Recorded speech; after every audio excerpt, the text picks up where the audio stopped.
अस्सलामुअलैकुम। अल्हम्दुलिल्लाह आज मक्का की पैदल ज़ियारत करवाते हुए अल फिरदौस टूर्स एंड ट्रैवल्स के हाजी मक्का की पैदल ज़ियारत करते हुए मुफ्ती साहब की रहबरी में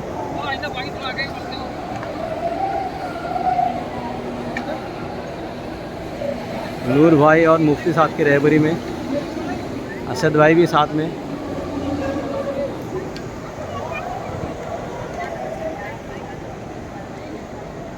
माशाअल्लाह तकरीबन सभी हुज्जाज हमारे पैदल ज़ियारत में शामिल हुए, बजट पैकेज वाले भी और रेगुलर पैकेज वाले भी।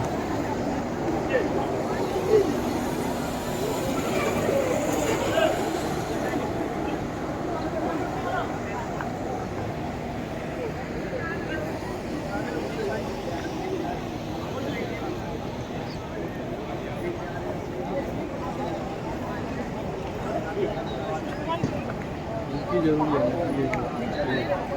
है